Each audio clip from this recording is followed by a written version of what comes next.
नमस्कार। Vision IAS के news today के इस अंक में आप सभी का स्वागत है। इस अंक में हम आपके लिए लेकर आए हैं यूपीएससी परीक्षा की दृष्टि से महत्वपूर्ण कुछ अहम खबरें। इस अंक के साथ मैं हूँ दिव्या सिंह।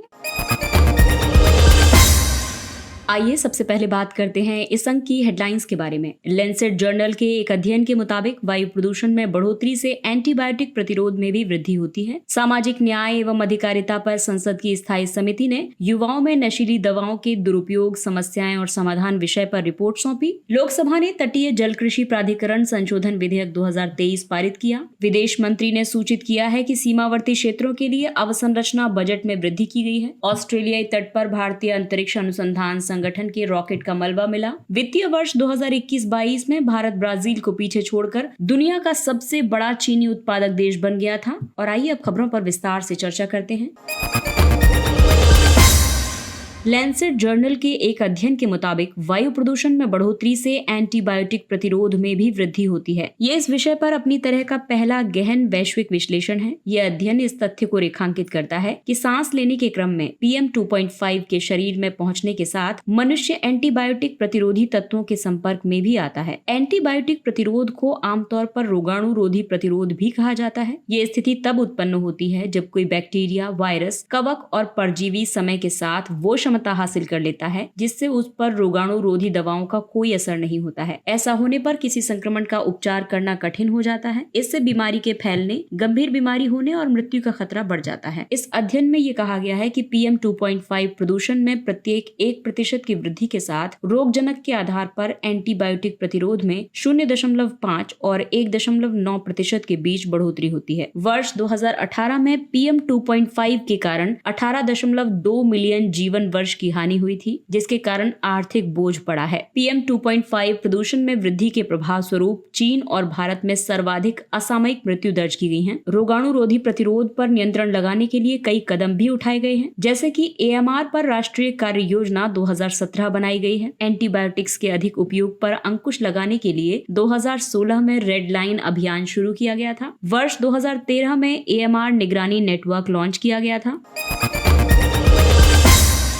सामाजिक न्याय एवं अधिकारिता पर संसद की स्थायी समिति ने युवाओं में नशीली दवाओं के दुरुपयोग, समस्याएं और समाधान विषय पर रिपोर्ट सौंपी। इस समिति में ये कहा गया है कि पंजाब, हरियाणा, दिल्ली, उत्तर प्रदेश, ओडिशा और महाराष्ट्र जैसे राज्यों या केंद्र शासित प्रदेश में 10 से 17 वर्ष और 18 से 75 वर्ष के आयु वर्ग में लगभग 37 करोड़ लोग विविध नशीली दवाओं और शराब का सेवन कर रहे हैं। इसके अलावा रिपोर्ट में ये भी कहा गया कि जिला नशा मुक्ति केंद्रों की सेवाएं हर जगह उपलब्ध नहीं है। नशा निवारक शिक्षा और जागरूकता सृजन कार्यक्रम पर वित्तीय आवंटन में कमी की गई है। भारत नशीली दवाओं या मादक पदार्थों के कुछ सबसे बड़े उत्पादक देशों के बीच स्थित है। इन देशों को गोल्डन क्रिसेंट, पाकिस्तान, अफगानिस्तान और ईरान तथा golden triangle, Thailand, Myanmar, Vietnam और लाओस में वर्गीकृत किया गया है। इसके अलावा नवचेतना कार्यक्रम के तहत मास्टर ट्रेनर्स को प्रशिक्षण प्रदान करने में देरी की जाती है। नवचेतना कार्यक्रम का उद्देश्य स्कूली बच्चों के लिए जीवन कौशल विकसित करना है और नशीली दवाओं के दुरुपयोग के खिलाफ शिक्षा प्रदान करना है। इस समिति ने नशा उन्मूलन के लिए कई सिफारिशें भी की हैं, जैसे कि नारकोटिक्स समन्वय केंद्र की शीर्ष समिति की नियमित बैठकें और समीक्षा होनी चाहिए। केंद्रीय गृह मंत्रालय ने 2016 में इस समिति का गठन किया था। नशीली दवाओं की मांग न्यूनीकरण पर राष्ट्रीय कार्य योजना के लिए एक प्रभावी आकलन तंत्र स्थापित किया जाना चाहिए। शैक्षिक पाठ्यक्रम में नशीली दवाओं की लत, इसके दुष्परिणामों और नशा मुक्ति उपायों पर अध्याय शामिल करके लोगों के बीच जागरूकता पैदा करनी चाहिए। नशीली दवाओं के आपूर्ति पक्ष और मांग पक्ष संबंधी मुद्दों के समाधान के लिए अंतर मंत्रालयी समन्वय को बढ़ावा दिया जाना चाहिए। नशीली दवाओं के दुरुपयोग की स्थिति पर अपडेट रहने के लिए राष्ट्रीय औषध निर्भरता उपचार केंद्रों NDDTC द्वारा आवधिक सर्वेक्षण किया जाना चाहिए। नशीली दवाओं के दुरुपयोग को नियंत्रित करने के लिए कई और भी पहलें की गई हैं, जैसे कि NAPDDR को 2018 से 25 के लिए तैयार किया गया था। इसके अलावा narcotics, drugs and psychotropic substances NDPS अधिनियम 1985 बनाया गया है। इसी अधिनियम के तहत नारकोटिक्स कंट्रोल ब्यूरो की स्थापना की गई है। Narcotic, drug and psychotropic substance पर राष्ट्रीय नीति 2012 लागू की गई है।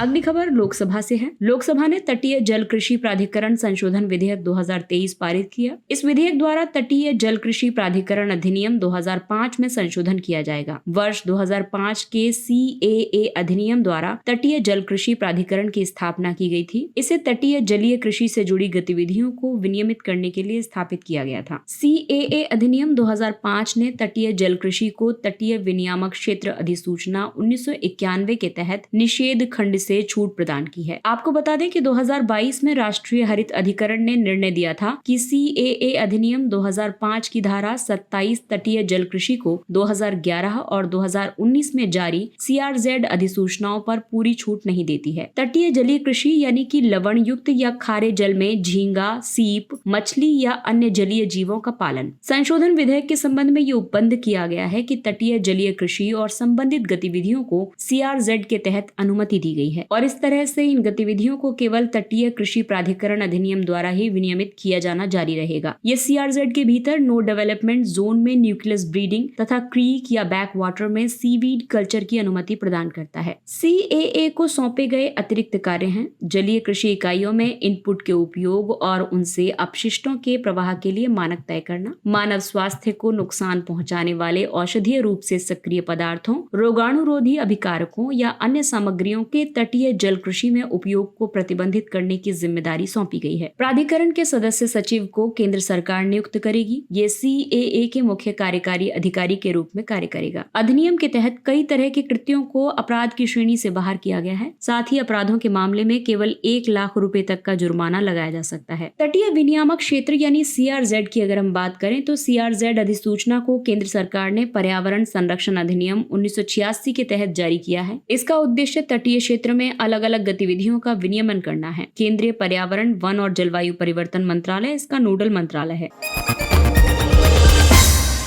विदेश मंत्री ने सूचित किया है कि सीमावर्ती क्षेत्रों के लिए अवसंरचना बजट में वृद्धि की गई है। विदेश मंत्री के अनुसार सीमावर्ती क्षेत्रों के लिए अवसंरचना बजट में 400% की बढ़ोतरी हुई है। इसमें से 80% भारत चीन सीमा पर खर्च किया गया है। बेहतर सीमावर्ती अवसंरचना सहायक हो सकती है जरूरत पड़ने पर सुरक्षा बलों को तुरंत तैनात करने में। इससे सीमा पार संगठित अपराधों को भी कम किया जा सकता है। इसके अलावा सीमावर्ती क्षेत्रों में विकास संबंधी कमियों को सीमित करने में सहायक होगा और ये बेहतर होती अवसंरचना पड़ोसी देशों के लोगों से परस्पर संपर्क में सुधार कर सकती है। सीमा अवसंरचना विकास में चुनौतियां भी बहुत हैं, जैसे कि उचित रूप से सीमांकित सीमाओं की कमी है, यानी कि कई बाउंड्रीज ऐसी हैं जो कि विवादित हैं और अभी तक उनका सीमांकन नहीं किया गया है। इसके अलावा ऊबड़ खाबड़ भौगोलिक क्षेत्र और आपदा प्रवण जैसे कि भूस्खलन और भूकंप वाला क्षेत्र और चरम जलवायु परिस्थितियां जैसे कि सियाचिन ग्लेशियर में है। साथ ही निर्माण और रखरखाव की उच्च लागत सीमा अवसंरचना की महत्वपूर्ण चुनौतियां हैं। इसके लिए भारत ने कई पहले शुरू की हैं। भारत बांग्लादेश और पाकिस्तान सीमा पर बोल्ड QIT यानी कि border electronically dominated QRT interception तकनीक का उपयोग किया गया है। व्यापक एकीकृत सीमा प्रबंधन प्रणाली के माध्यम से तकनीक पर आधारित सीमा निगरानी की जा रही है। सभी मौसम के लिए उपयुक्त सड़कों और सुरंगों का निर्माण किया गया है। उदाहरण के लिए अटल सुरंग मनाली को लाहौल स्पीति से जोड़ती है। शिंकुला सुरंग के जरिए लद्दाख को सभी मौसम में कार्यशील सड़क के माध्यम से कनेक्टिविटी प्रदान की गई। सीमा पार कनेक्टिविटी के लिए जीवंत ग्राम कार्यक्रम और म्यांमार त्रिपक्षीय राजमार्ग जैसी पहलें संचालित की जा रही हैं। वन संरक्षण संशोधन विधेयक 2023 देश की सीमाओं के 100 किलोमीटर के भीतर भूमि को संरक्षण संबंधी कानूनों से छूट प्रदान करता है। ये राष्ट्रीय महत्व या सुरक्षा के लिए रणनीतिक रूप से रेखीय परियोजना के निर्माण की सुविधा प्रदान करेगा। रेखीय परियोजनाएं यानी कि सड़कों, पगडंडियों, फुटपाथों या रेल लाइनों के निर्माण या पुनर्निर्माण से संबंधित परियोजनाएं जो विकास की सामान्य योजना का हिस्सा नहीं होती हैं। अगला टॉपिक है ऑस्ट्रेलियाई तट पर भारतीय अंतरिक्ष अनुसंधान संगठन के रॉकेट का मलबा मिला है। अंतरिक्ष मलबे में प्राकृतिक यानी कि उल्कापिंड और कृत्रिम यानी कि मानव निर्मित दोनों तरह के पिंड या सैटेलाइट के अवशेष मौजूद होते हैं। उल्कापिंड सूर्य की कक्षा में पाए जाते हैं, जबकि अधिकतर कृत्रिम मलबा पृथ्वी की कक्षा में मौजूद है। अंतरिक्ष मलबे में योगदान देने वाले देशों में रूस शीर्ष स्थान पर है। इसके बाद अमेरिका, चीन और फ्रांस का स्थान है। वर्ष 2021 में 25 टन वजनी चीनी रॉकेट का एक बड़ा हिस्सा हिंद महासागर में गिरा था। दरअसल अंतरिक्ष मलबे का काफी प्रभाव पड़ता है, इससे समुद्री जीवन के लिए खतरा पैदा होता है और ये प्रदूषण का एक स्रोत भी है। हजारों की संख्या में लॉन्च किए गए लेकिन अप्रयुक्त हो चुके प्रक्षेपण यान अंतरिक्ष में बिखरे हुए हैं। इससे इनके उपग्रहों या अंतरिक्ष स्टेशन से टकराने का खतरा भी लगातार बना रहता है और इसीलिए अंतरिक्ष मलबे को नियंत्रित या प्रशासित करने वाले नियम लाए गए हैं। इसके तहत स्पेस ऑब्जेक्ट से होने वाले नुकसान के लिए अंतर्राष्ट्रीय दायित्व पर अभिसमय 1972 दायित्व अभिसमय भी बोला जाता है इसे, स्पेस ऑब्जेक्ट्स द्वारा अन्य अंतरिक्ष परिसंपत्तियों को पहुंचाए गए नुकसान और उनके पृथ्वी पर गिरने से होने वाली क्षति से संबंधित है। ये अभिसमय क्षति के दावों के निपटान के लिए प्रक्रियाओं का प्रावधान करता है। 1 जनवरी 2023 तक भारत सहित 98 देशों ने इस अभिसमय का अनुमोदन कर दिया है। इसे बाह्य अंतरिक्ष संधि 1967 द्वारा निर्धारित फ्रेमवर्क को मजबूत करने के लिए अपनाया गया था। बाह्य अंतरिक्ष संधि आउटर स्पेस ट्रीटी चंद्रमा और अन्य खगोलीय पिंडों सहित बाह्य अंतरिक्ष के शांतिपूर्ण अन्वेषण में देशों की गतिविधियों को विनियमित करता है। अंतरिक्ष मलबे की समस्या से निपटने के लिए कई कदम उठाए गए हैं, जैसे कि ISRO system for safe and sustainable operations management की स्थापना की गई है। ये टकराव के खतरे वाले ऑब्जेक्ट्स की लगातार निगरानी करने और अंतरिक्ष मलबों से उत्पन्न जोखिमों को कम करने के लिए उत्तरदायी है। इसरो का network for space object tracking and analysis नेत्र प्रोजेक्ट मलबे की स्थिति की प्रत्यक्ष सूचना प्रदान करता है। यूरोपीय अंतरिक्ष एजेंसी ने क्लियर स्पेस 1 मिशन लॉन्च किया है। वित्तीय वर्ष 2021-22 में भारत ब्राजील को पीछे छोड़कर दुनिया का सबसे बड़ा चीनी उत्पादक देश बन गया था। वर्ष 2021-22 में भारत में कुल 35.9 मिलियन टन चीनी उत्पादन हुआ था, जबकि ब्राजील में 32 मिलियन टन चीनी का उत्पादन हुआ था। उत्तर प्रदेश और महाराष्ट्र भारत के प्रमुख चीनी उत्पादक राज्य हैं। दरअसल गन्ना उत्पादक किसानों को समर्थन देने के लिए केंद्र सरकार उचित और लाभकारी मूल्य प्रदान करती है तथा राज्य सरकारें राज्य परामर्शी मूल्य यानी स्टेट एडवाइजरी प्राइस SAP जारी करती हैं। चीनी के बढ़ते उत्पादन का लाभ ये है कि इससे रोजगार के अवसर पैदा होते हैं। चीनी निर्यात से 40,000 करोड़ रुपए की विदेशी मुद्रा प्राप्त हुई है। वर्ष 2025 तक 20% इथेनॉल मिश्रित पेट्रोल का लक्ष्य हासिल करने में मदद मिलेगी। आपको बता दें कि इथेनॉल मिश्रित पेट्रोल कार्यक्रम 2003 में शुरू किया गया था, लेकिन बढ़ते उत्पादन से जुड़े हुए फायदों के साथ साथ कुछ मुद्दे भी हैं, जैसे कि गन्ने की पैदावार के लिए विशेष रूप से सूखाग्रस्त क्षेत्रों में भूजल का ज्यादा दोहन किया जा रहा है, जैसे कि महाराष्ट्र के मराठवाड़ा क्षेत्र में। भूजल का नुकसान ऐसे होता है क्योंकि 100 किलोग्राम चीनी उत्पादन के लिए आवश्यक गन्ने की फसल की सिंचाई में लगभग 2 लाख लीटर भूजल की खपत होती है और अगर ये फसल पानी की कमी वाले इलाके में की जाए तो उससे मृदा का अम्लीकरण होता है, ताजे जल के इकोसिस्टम में प्रदूषण होता है, जैव विविधता की हानि आदि के लिए ये उत्तरदायी हो सकता है। इसके तहत जो आवश्यक उपाय हैं उसमें फसलों की खेती में विविधता लाना, ड्रिप सिंचाई, वर्षा जल संचयन, अपशिष्ट जल उपचार को बढ़ावा देना आदि शामिल है। अन्य संबंधित तथ्य हैं, केंद्रीय भूजल बोर्ड के मुताबिक वर्ष 2012 से 2021 के दौरान निगरानी किए गए 61.1% कुओं के भूजल स्तर में वृद्धि दर्ज की गई है। जल राज्य सूची का विषय है और इसलिए देश में जल स्तर को बढ़ाने के लिए प्रभावी वर्षा जल संचयन या भूजल का पुनर्भरण राज्यों के कार्यक्षेत्र के अंतर्गत आता है। और आइए बात करते हैं कुछ अन्य महत्वपूर्ण सुर्खियों की। राष्ट्रीय राजधानी राज्य क्षेत्र दिल्ली सरकार संशोधन विधेयक 2023। संसद ने GNCTD संशोधन विधेयक 2023 पारित कर दिया है। इसमें राष्ट्रीय राजधानी सिविल सेवा प्राधिकरण की स्थापना का उपबंध किया गया है। इस प्राधिकरण में दिल्ली का मुख्यमंत्री, दिल्ली का मुख्य सचिव और दिल्ली का प्रधान गृह सचिव शामिल होंगे। विधेयक GNCTD के मामले के संबंध में नियम बनाने के लिए केंद्र सरकार को शक्तियां प्रदान करता है। उदाहरण के लिए अधिकारियों और कर्मचारियों के कार्यों, नियमों और सेवाओं की अन्य शर्तों पर नियम बनाना। GNCTD संशोधन विधेयक 2023 के बारे में ज्यादा जानने के लिए आप न्यूज टुडे का 2 अगस्त 2023 का अंक फिर से सुन सकते हैं। अगला टॉपिक है north east venture fund NEVF। उत्तर पूर्व विकास वित्त निगम लिमिटेड NEDFI ने पूर्वोत्तर क्षेत्र के लिए NEVF की स्थापना की। NEDFI पूर्वोत्तर क्षेत्र विकास मंत्रालय के अधीन आता है। ये NER के लिए एकमात्र समर्पित वेंचर फंड है। इसकी शुरुआती पूंजी 100 करोड़ रुपए है। वेंचर फंड उच्च विकास क्षमता वाले स्टार्टअप्स या लघु व्यवसायों में निवेश किया गया धन है। ये सेबी, भारतीय प्रतिभूति और विनिमय बोर्ड, वैकल्पिक निवेश निधि विनियम 2012 के तहत पंजीकृत है। NEVF में न्यूनतम 25 लाख रुपए तथा अधिकतम 10 करोड़ रुपए लगाए जा सकते हैं। इसके वित्तीय साधनों में इक्विटी, कंफर्टेबल प्रेफरेंस शेयर और डिबेंचर आदि शामिल हैं। Swati weapon locating radar mountain. भारतीय सेना ने दुश्मन की आर्टिलरी का पता लगाने और अपनी लड़ाकू क्षमता को बढ़ाने के लिए स्वाति WLRM को शामिल किया है। ये एक अत्याधुनिक electronically scan phased array radar है। इसे विशेष रूप से पहाड़ी और अत्यधिक ऊंचाई वाले क्षेत्रों में कार्य करने के लिए डिजाइन किया गया है। इसे बेंगलुरु में भारत इलेक्ट्रॉनिक्स लिमिटेड ने विकसित किया है। स्वाति रडार का एक अन्य वर्जन WLR प्लेन्स है। WLRM मोर्टार, रॉकेट लॉन्चर आदि का पता लगाने और ट्रैक करने के लिए एडवांस सिग्नल प्रोसेसिंग तकनीकों का उपयोग करता है। साथ ही सटीक आर्टिलरी हमलों के लिए भारत की ओर से फायर ट्रेजेक्ट्री का भी पता लगाता है। इसकी विशेषता ये है कि इसे कहीं भी ले जाया जा सकता है और तुरंत तैनात किया जा सकता है। ये विशेषताएं इस रडार को सेना की बदलती परिचालन आवश्यकताओं के अनुरूप कार्य करने में सक्षम बनाती है।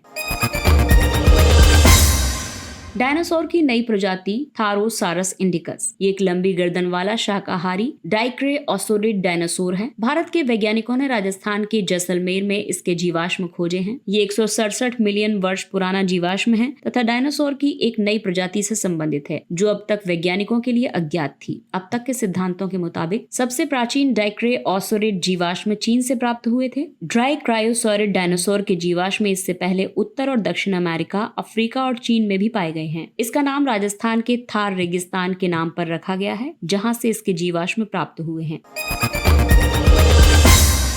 अगला टॉपिक है इंटरनेशनल व्हेलिंग कमीशन IWC। IWC ने वेक्विटा पोर्पोइज के लिए अपनी पहली विलुप्त होने की चेतावनी जारी की है। वेक्विटा पोर्पोइज क्रिटिकली एंडेंजर्ड हैं और केवल उत्तरी कैलिफोर्निया की खाड़ी में पाए जाते हैं। दरअसल IWC की अगर हम बात करें तो इसे व्हेलिंग के विनियमन के लिए अंतर्राष्ट्रीय अभिसमय 1946 के तहत एक अंतर सरकारी संगठन के रूप में स्थापित किया गया है। इसका प्रमुख कार्य है व्हेल स्टॉक के उचित संरक्षण के लिए प्रावधान करना और इस तरह से व्हेलिंग यानी व्हेल मत्स्य उद्योग के व्यवस्थित विकास को संभव बनाना है। भारत सहित 88 देश इसके सदस्य हैं। अगला टॉपिक है डार्विनियन पैराडॉक्स। हाल में वैज्ञानिकों ने डार्विनियन पैराडॉक्स को डिकोड किया और आनुवांशिकी में समलैंगिकता के बारे में बताया। डार्विनियन पैराडॉक्स में ये तर्क दिया गया है कि यदि प्रजनन विकास के लिए महत्वपूर्ण है तो फिर समलैंगिक यौन व्यवहार जो गैर जनन प्रक्रिया है उसका अस्तित्व समाप्त हो जाना चाहिए। उन जीनों को बनाए रखना असंभव है जो प्रजनन को बढ़ावा नहीं देते, जैसा कि समलैंगिकता के मामले में होता है। चूंकि समलैंगिक लोग विषम लैंगिकों की तुलना में काफी कम प्रजनन करते हैं, इसीलिए समलैंगिकता को बढ़ावा देने वाले जीन तेजी से विलुप्त हो जाने चाहिए। वैज्ञानिकों ने कबूतर, शेर, चमगादड़, हाथी, बंदर, छिपकली आदि में समलैंगिक यौन व्यवहार की जानकारी दी है। हवाना सिंड्रोम। केंद्र सरकार ने कर्नाटक उच्च न्यायालय को सूचित किया है कि वो भारत में हवाना सिंड्रोम के मामले की जांच करेगी। तो दरअसल क्या है ये हवाना सिंड्रोम? हवाना सिंड्रोम मानसिक स्वास्थ्य लक्षणों का एक समूह है। इस सिंड्रोम का अनुभव अलग अलग देशों में संयुक्त राज्य अमेरिका की खुफिया एजेंसी और दूतावास के अधिकारियों ने किया है। इसका पहली बार 2016 में क्यूबा में तब पता चला था जब अमेरिकी खुफिया अधिकारी और दूतावास के कर्मचारी इससे पीड़ित हुए थे। हवाना सिंड्रोम की वजह से व्यक्ति के शरीर में लगातार सिरदर्द, मन विचलित होना और अनिद्रा जैसे लक्षण पैदा होते हैं।